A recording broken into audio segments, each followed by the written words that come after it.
얼마 전에 인터넷에 올라와 있었던 글 하나가 제 마음속에 감동을 주어서 여러분들에게 잠깐 읽어드리려고 합니다. 제목은 그리운 어머니를 찾습니다. 그리운 어머니를 찾습니다 라고 하는 제목이었습니다. 그 내용을 보면 헤어진 어머니가 너무 보고 싶어 그리워서 이 글을 올립니다. 막내인 저를 낳아주신 어머니, 그리고 헤어져 어머니의 얼굴조차 모르는 세월을 살아왔습니다. 그 흔한 사진 한 장도 남아있지 않습니다. 사진 한 장도 남기지 않고 없애버린 아버지를 많이 원망도 했습니다. 나를 낳아주신 어머니, 어머니의 얼굴을 아는 것은 당연한데 어머니 어려서부터 묻어두었던 가슴속의 원망이 그리움으로 변했습니다. 한 번만이라도 나를 낳아주신 어머니, 당신을 보고 싶습니다 라고 하는 그러한 글이었습니다.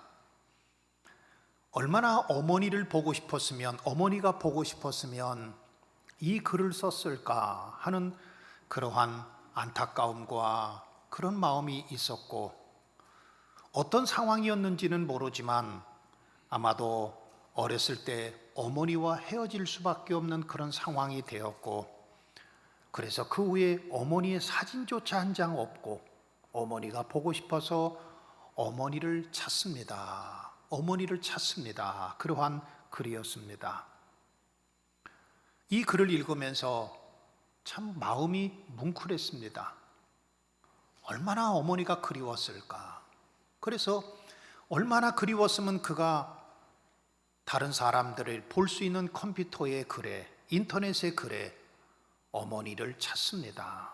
그리운 어머니를 찾습니다 라고 글을 올렸을까. 가슴이 뭉클하고 참 안타까운 마음이 들었습니다.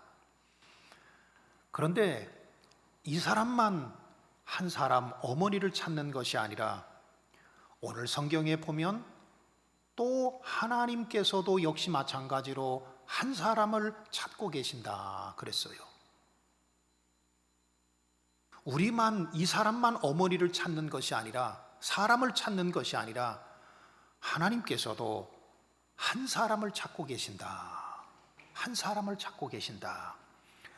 오늘 1절 말씀, 본문의 말씀에 보면 너희는 예루살렘 거리로 빨리 다니며 그 넓은 거리에서 찾아보고 알라. 너희가 만일 정의를 행하며 진리를 구하는 자를 한 사람이라도 찾으면, 하나님께서 한 사람을 찾고 계신다는 겁니다. 한 사람이라도 찾으면 내가 이 성읍을 용서하리라 그랬습니다. 하나님께서 많은 사람을 찾지 아니하시고 딱 한 사람, 하나님께서는 과거에도 한 사람을 찾으셨고 지금도 한 사람을 찾고 계십니다. 하나님은 성경에 보면 하나님께서는 시대마다 사람을 찾으셨습니다. 하나님은 아벨처럼 하나님을 예배할 수 있는 한 사람을 찾고 계십니다. 하나님은 노아처럼 120년 동안 방주를 만드는 인내의 삶을 살아가면서 하나님의 말씀을 순종하고 가족을 구원시킬 수 있는 한 사람을 찾고 계십니다. 하나님은 아브라함처럼 고향과 친척과 아버지 집을 떠나서 하나님이 보여주실 새 땅에서 새 출발을 할 수 있는 한 사람을 찾고 계십니다. 그리고 사랑하는 아들 독자까지도, 내 사랑하는 것까지도 다 버릴 수 있는 한 사람, 그 한 사람을 지금도 하나님이 찾고 계십니다. 하나님은 요셉처럼 7년의 흉년을 준비할 수 있는 한 사람을 찾고 계십니다. 하나님은 모세처럼 절망과 고통 중에 있는 이 민족과 이 나라를 해방하고 구원시킬 수 있는 한 사람을 지금도 찾고 계십니다. 하나님은 여호수아처럼 여리고성을 무너뜨리고 정복할 수 있는 그런 딱 한 사람, 그 사람을 찾고 계시고, 하나님은 갈렙처럼 비록 내 나이가 많아도 이 산지를 내게 주시옵소서, 이 산지를 내게 주소서 할 수 있는 한 사람을 지금도 찾고 계십니다. 하나님은 다윗처럼 골리앗 앞에서도, 어떤 위기와 어려움과 문제 앞에서도 나는 만군의 여호와의 이름으로 내게 나가노라 하면서 믿음으로 용기로 나갈 수 있는 한 사람을 찾고 계십니다. 하나님은 구약 성경에서만 하나님께서 이렇게 사람을 찾으신 것이 아니라 또 예수님께서도 역시 마찬가지로 한 사람을 찾으셨습니다. 주님은 베드로와 요한처럼 배와 그물을 버려두고 예수님을 따를 수 있는, 모든 것을 버리고 예수님을 따를 수 있는 한 사람을 찾고 계십니다. 주님은 스데반처럼 돌에 맞으면서도 복음을 증거할 수 있고, 돌에 맞으면서도 아버지 저들의 죄를 용서해 달라고 할 수 있는 한 사람을 주님은 지금도 찾고 계십니다. 주님은 바울처럼 겸손과 눈물로 말씀을 증거하고 이 땅에 죽어가는 영혼들에게 복음을 증거할 수 있는 한 사람을 찾고 계시고, 주님은 마리아처럼 자기의 전 재산의 모든 것을 버리고 향유를 깨뜨려 주님의 발 앞에 부을 수 있는 한 사람을 주님이 지금도 찾고 계십니다. 주님은 아굴라와 브리스길라 부부처럼 교회와 주의 종을 위해서 자기의 목숨이라도 내어놓을 수 있는 한 사람, 그 한 사람을 주님이 지금도 찾고 계십니다. 물론 주님은 많은 사람이 필요하십니다. 하나님의 일을 하고 이 땅에 하나님의 나라를 이루기 위해서는 수천 명, 아니 수만 명의 사람도 필요하지만, 그러나 하나님께서 가장 먼저 찾으시는 것은 한 사람입니다. 하나님은 어느 시대든지 그 한 사람을 통해서 구원의 역사를 이루어갔고, 그 한 사람을 통해서 하나님의 나라를 이 땅에 이루어가게 하셨고, 그 한 사람을 통해서 가족을 구원하고 민족을 구원하고, 그 한 사람을 통해서 세계를 변화시키는 놀라운 일을 이루어가고 계셨던 것입니다. 그래서 하나님께서는 예레미야 시대에 한 사람을 찾고 있다. 내가 그 한 사람을 통해서, 그 한 사람 때문에 내가 성읍을 용서하겠다. 그러면은 왜 하나님께서 예레미야 시대에 한 사람을 찾고 계십니까? 왜냐하면 예레미야가 살고 있던 그 시대가 너무 암울하고 힘든 시대였었기 때문에 그렇습니다. 예레미야가 살고 있던 그 시대에 지도자들은 타락할 대로 타락했습니다. 백성들은 우상숭배에 빠져 있었고 정직하고 진실하게 사는 사람을 찾아볼 수가 없었습니다. 정치도 경제도 사회도 세상도 종교도 모두 믿음, 거짓과 위선으로 가득했던 시대가 예레미야 시대였습니다. 한마디로 말씀드리면 예레미야 시대는 하나님을 떠나 있었습니다. 그래서 하나님께서는 한 사람을 찾고 있다. 이 예레미야 선지자는 예루살렘에서 북동쪽으로 약 5km 정도 떨어진 아나돗이라고 하는 곳에서 태어났습니다. 그의 아버지는 제사장 hil기야였기 때문에 역시 마찬가지로 예레미야도 제사장이 되게 되어 있었습니다. 그런데 그가 태어나던 시대에 남유다의 상황은 어느 시대보다도 굉장히 암울하고 앞이 캄캄했던 시대입니다. 특별히 역사상 가장 악한 왕이었던 므낫세 왕이 남유다를 다스리고 있었습니다. 그때는 소망이 없고 절망만 가득했습니다. 남유다는 점점 무너져가고 있었습니다. 도덕적으로도 무너져가고 있었고 영적으로도 무너져가고 있어서 하나님은 남유다를 예루살렘을 심판하시겠다고 많은 선지자들을 보내고 말씀을 증거했지만 그러나 사람들은 깨닫지 못했습니다. 예레미야는 이것이 너무나 안타까워서 이스라엘 백성들에게 눈물로 호소를 했습니다. 그래서 우리는 예레미야 선지자를 눈물의 선지자라고 말하고 있는 것입니다. 예레미야 선지자는 한 사람을 찾기를 원했습니다. 그러나 눈 씻고 찾아봐도 하나님께서 찾으시는 한 사람, 하나님께서 원하시는 한 사람, 그 한 사람을 찾아볼 수가 없었습니다. 그래서 예레미야 선지자는 눈물을 흘리며 백성들에게 회개하고 돌아올 것을 외치고 호소했습니다. 하나님은 한 사람이라도 찾으면, 내가 그 한 사람이라도 찾으면 한 사람 때문에 유다가 멸망당하지 않고 예루살렘을 멸망시키지 않겠다고 말씀하고 있습니다. 그러나 한 사람을 찾을 수가 없었습니다. 결국에 남유다는 BC 586년에 바벨론에 의해서 멸망을 당하게 됩니다. 많은 사람이 없어서 멸망당한 것이 아니라, 사람이 없어서 멸망당한 것이 아니라 하나님이 찾으시는 한 사람, 하나님이 원하시는 한 사람, 하나님이 기뻐하시는 한 사람, 하나님의 뜻을 이룰 수 있는 그 한 사람, 한 사람이 없어서 결국에는 예루살렘은 멸망을 당하게 되고 맙니다. 이와 비슷한 내용이 창세기 18장에도 나옵니다. 소돔과 고모라 땅이 멸망을 당합니다. 왜 소돔과 고모라 땅이 멸망당하는가 하면 성경은 그 죄악이 하나님 앞에서 무거웠다 그랬습니다. 소돔과 고모라 땅에는 죄악이 가득했습니다. 마치 예레미야 시대의 예루살렘처럼, 유다처럼 죄악이 관영했습니다. 그 죄가 하나님 앞에 상달될 만큼 그들은 타락하고 그들은 무너져 있었습니다. 그런데 하나님께서는 그 땅을 용서하기를 원하셨습니다. 그런데도 의인 10명이 없었습니다.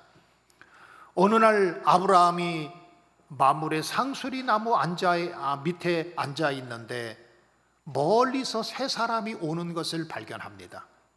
그리고 아브라함이 그에게 달려가서 절하면서 자기 집으로 영접해요. 아브라함이 처음에 영접했던 것은 그가 천사이고 그가 하나님의 사람인 줄 알고 영접한 것이 아니라 지나가는 나그네인 줄 알고 그를 영접을 했습니다. 그리고 그를 극진히 대접합니다. 이에 대해서 히브리서 13장 2절을 보면 손님 대접하기를 잊지 말라. 이로써 부지 중에 천사를 대접하는 이가 있었다 그랬습니다. 그러니까 아브라함이 처음부터 저분이 천사야, 저분이 하나님의 종이야, 하나님의 사람이야, 그래서 그 사람을 영접하고 극진히 대접한 것이 아니라 지나가는 나그네를 대접했더니 그가 바로 하나님의 천사였다는 것입니다. 극진한 대접을 받은 천사가 아브라함에게 한 가지 비밀을 알려줍니다. 네가 나에게 이렇게 극진히 대접한 것을 보니까 내가 너에게 비밀을 가르쳐 주겠다. 말하지 아니할 수가 없다. 하늘의 천상에서 있는 비밀을 내가 말하지 아니할 수 없다. 그러면서 그에게 알려주는 것은 소돔과 고모라 땅이 곧 유황과 유황불로, 그리고 불과 유황불로 멸망을 당할 거다. 이것을 알려줘요. 그런데 아브라함의 조카 롯이 소돔 땅에 살고 있습니다. 그래서 아브라함이 하나님 앞에 중보기도 합니다. 하나님, 노하기를 더디하시고 자비로우신 분이 하나님 아니십니까? 만약에 소돔과 고모라 땅에 의인 50명이 있으면 어떡하시겠습니까? 그때 하나님께서 내가 소돔과 고모라 땅에 의인 50명만 있어도 그 땅을 멸망하지 않고 용서하겠다고 말씀하세요. 그런데 아무리 봐도 50명이 없습니다. 그래서 하나님, 이번에 45명만 있으면 어떡하시겠습니까? 우리 하나님은 인자가 풍성하시고 용서하시기를 즐겨하시는 하나님이신데 우리 하나님 45명만 있으면 어떡하시겠습니까? 그랬더니 하나님께서 역시 마찬가지로 내가 소돔과 고모라 땅에 의인 45명만 있어도 그 45명 때문에 소돔과 고모라 땅을 멸망하지 않겠다고 말씀하십니다. 근데 45명을 찾을 수가 없습니다. 그래서 아브라함이 또 하나님 앞에 중보기도 합니다. 하나님, 의인 40명 있으면 어떻게 하시겠습니까? 의인 30명 있으면 어떻게 하시겠습니까? 의인 20명 있으면 어떻게 하시겠습니까? 의인 10명 있으면 어떻게 하시겠습니까? 역시 마찬가지로 하나님께서 소돔과 고모라 땅에 의인 10명만 있어도 내가 그 10명 때문에 내가 소돔과 고모라 땅을 멸망시키지 않겠다 그러셨습니다. 소돔과 고모라 땅에 의인 10명을 찾으신 하나님께서 예레미야 시대에 예루살렘을 멸망하기 전에 의인 한 사람을 찾으신 하나님께서 지금도 한 사람을 찾고 계십니다. 어디서 찾으실까요? 오늘 성경을 다시 보면 너희는 예루살렘 거리로 빨리 다니며 그 넓은 거리에서 찾아보고 알라 그랬습니다. 다른 곳에서 의인 한 사람을 찾고 다른 곳에서 정직하게 살고 정의를 행하는 사람, 진리를 구하는 사람을 다른 데서 찾는 것이 아니라 예루살렘 거리에서 멀리서 찾는 것이 아니라 가까이에서 찾는다는 것입니다. 예루살렘은 이스라엘의 수도입니다. 그리고 예루살렘에는 성전이 있습니다. 그래서 예루살렘에는 많은 제사장들도 있고 서기관들도 있고 그리고 예루살렘에는 많은 바리새인들도 있었습니다. 그런데 그들 가운데서도 한 사람을 찾을 수가 없다는 것입니다. 오늘날로 말하면 예루살렘의 거리에서 찾는다고 하는 것은 오늘날로 말하면 하나님께서 한 사람을 세상 사람들 가운데서 찾는 것이 아니라 우리 그리스도인들 가운데서, 예수 믿는 사람들 가운데서, 신앙인 가운데서, 교회 공동체 안에서 지금도 한 사람을 찾고 계시고 그 한 사람 때문에 예루살렘을 멸망시키지 않고 이 땅을 구원하시겠다고 하는 하나님의 말씀을 선포하고 있는 겁니다. 지금도 하나님은 한 사람을 찾고 계세요. 그럼 하나님께서 찾으시는 그 한 사람은 과연 어떤 사람일까요? 오늘 성경은 두 가지로 말씀하고 있어요. 하나님께서 찾으시는 사람은 어떤 능력이 있는 사람, 돈이 많은 사람, 어떤 학식이 있는 사람, 교육을 많이 받은 사람, 그런 사람을 하나님께서 찾는 것이 아니라 하나님이 찾는 사람은 기준이 따로 있습니다.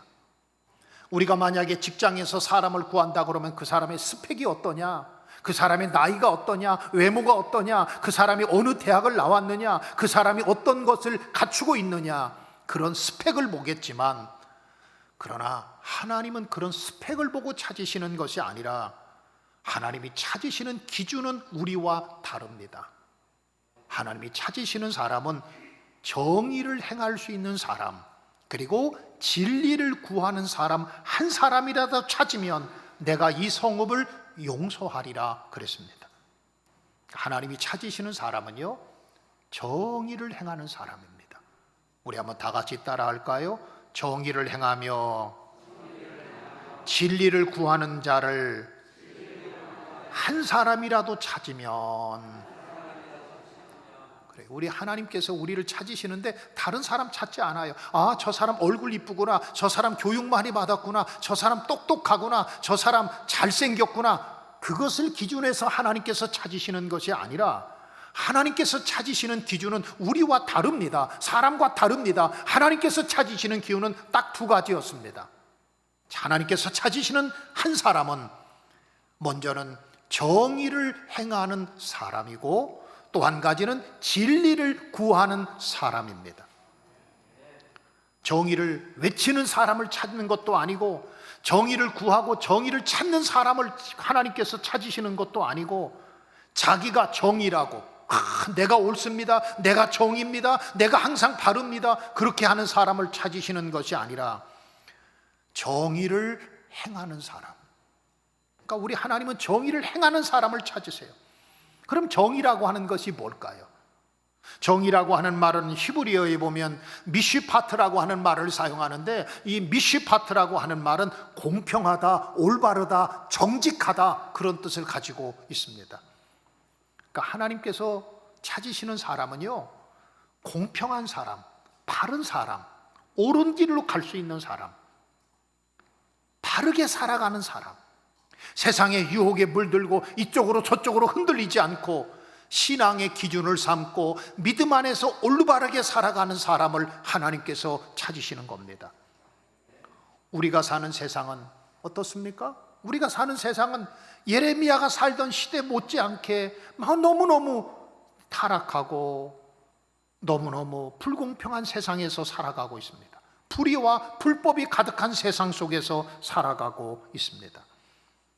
그런데 이런 세상 가운데서 예레미야 시대에도 하나님께서 정의를 행할 수 있는 한 사람을 택했던 것처럼, 그 사람을 찾으셨던 것처럼, 지금도 하나님께서는 이 불의한 세상 가운데서, 악한 세상 가운데서 하나님 앞에 정의를 행할 수 있고 공평하게 살아갈 수 있고 바르게 살아갈 수 있는 한 사람, 그 한 사람을 지금이 주님도 찾고 계신 거예요. 예레미야 선지자 시대에 얼마나 세상이 타락하고 했었는지, 힘있고 부자들은 가난한 자들을 무시하고 약탈했습니다. 백성의 지도자들은 자기 배를 채우기에 바빴고요, 부정과 부패가 가득했습니다. 거짓이 가득했습니다. 그뿐만 아니라 종교적으로도 얼마나 타락했는지 우상 숭배가 만연해 있었고 거짓 선지자들이 판을 치고 있었습니다. 진리를 전한 사람도 없었고 진리를 들으려고 하는 사람도 없었습니다. 그때 예레미야 선지자가 너무너무 안타까워서 외칩니다. 하나님께 돌아오라, 회개하고 돌아오라고 외칩니다. 그런데 그 말을 듣지 않고 오히려 예레미야 선지자를 웅덩이를 파서 그곳에 빠뜨려 죽이려고까지 합니다. 정의를 행한다고 하는 것은 하나님을 두려워하는 마음에서부터 생기는 겁니다.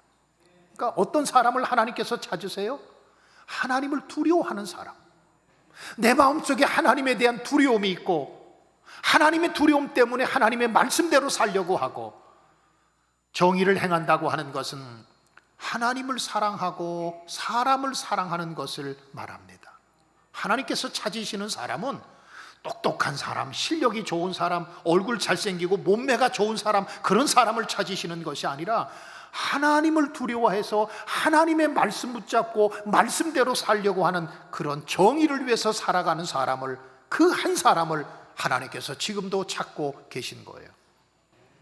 두 번째로 또 한 가지는 하나님이 진리를 행하는 사람을 찾으신다 그랬어요. 진리.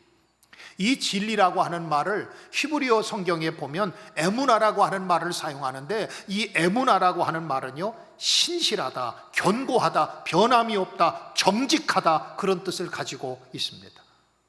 세번역 성경에도 보니까 진실하게 사는 사람, 아니면 정직하게 사는 사람을 찾는다 그랬습니다. 여러분, 오늘 우리 사회가 어떻습니까? 정직이라는 게 있나요? 오늘 우리 사회가 진실이라는 것이 여러분 어떻습니까? 정직하면 대우 받습니까? 진실하게 살면 여러분 대접 받습니까? 오늘 우리 사회가 그래요. 그런데도 하나님 앞에서 정직하게 살고 진실하게 살려고 하는 사람, 그 한 사람, 하나님은 그 한 사람을 찾고 계시고 그 한 사람 때문에 예루살렘을 구원해 주시고 그 한 사람 때문에 가족을 구원하고 그 한 사람 때문에 나라와 민족을 구원하시겠다고 하는 것입니다.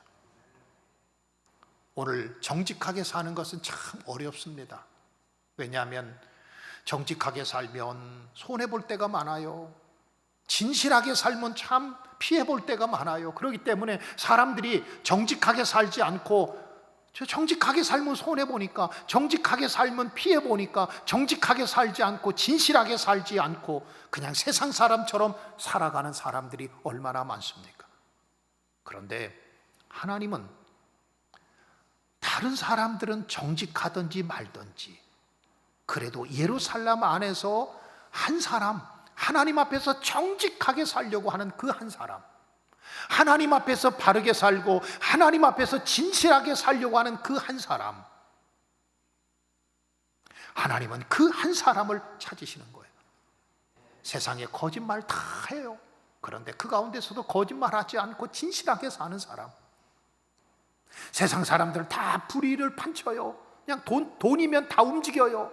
그런데 그 가운데서도 돈 때문에 자기 신앙의 양심을 팔아먹지 않고 끝까지 신앙을 지킬 수 있는 그 한 사람, 그 한 사람을 하나님께서 찾으시는 거예요. 정직이 전략이라고 하는 책이 있는데요, 그 책에 보니까 이런 내용이 나와요. 사람이 서로 대화를 하다 보면 최소한 10분 사이에 한 번 이상 거짓말한답니다. 여러분, 제가 누구를 만나서 대화하다 보면 저도 그 사람에게, 이 통계입니다. 뭐 다 그런 건 아니겠지만 전체적인 통계인데, 우리가 10분 대화를 하다 보면 적어도 한 번 이상은 그 사람에게 거짓말을 하고 저도 거짓말을 듣는다고 그래요. 그러니까 평균은 한 3번 정도 거짓말을 하고 10분 대화를 하면서, 그러니까 3번 대화를, 10분 정도 대화를 하면 나도 그 사람에게 한 3번 정도, 평균적으로 3번 정도는 거짓말을 하고 그 사람도 나에게 평균적으로는 3번 정도 거짓말을 하고. 여러분, 우리가 사는 세상이 이렇습니다. 그런데 예수님은 우리에게 뭐라고 말씀하셨어요? 마태복음 5장 13절에 보면 너희 착한 행실을 보고 하늘에 계신 너희 아버지께 영광을 돌리게 하라, 그러지 않으셨습니까? 근데 우리가 착한 행실, 거짓이 없고 진실함, 정직함, 이것을 보고 하나님께 영광을 돌리고, 이것을 보고 다른 사람들이 우리를 존경할 수 있고 인정해 줄 수 있게 만들어야 되는 거예요. 그런데요, 여러분, 부끄러운 얘기지만 우리 교회들도 정직함을 잃어버렸어요. 우리 목회자들도 정직함을 잃어버렸어요. 저는 우리 한국교회가 뭐 부흥도 중요하고 더 많은 사람들도 모이는 것도 중요하고 그렇지만, 그러나 회복돼야 될 것, 저는 1순위가 하나님 앞에서나 우리 사람 앞에서, 세상 앞에서 정직함이라고 생각합니다. 우리가 좀 정직했으면 좋겠어요. 미국 사람들이 가장 존경하는 대통령 가운데서 항상 1순위로 나오는 대통령이 아브라함 링컨 대통령이죠.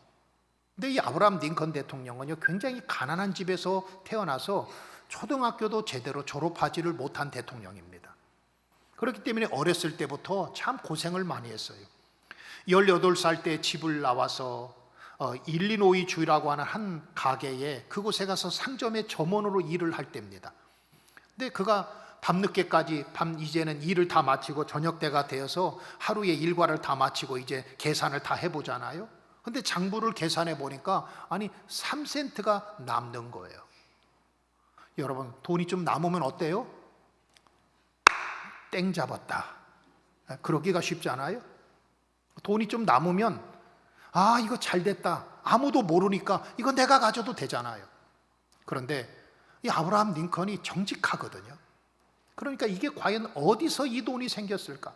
그래서 몇 번 검사를 해보고 이 3센트 때문에 밤늦게까지 해보니까 아침에 물건을 사갔던 한 여인이 계산을 잘못해서 3센트를 더 준 거예요.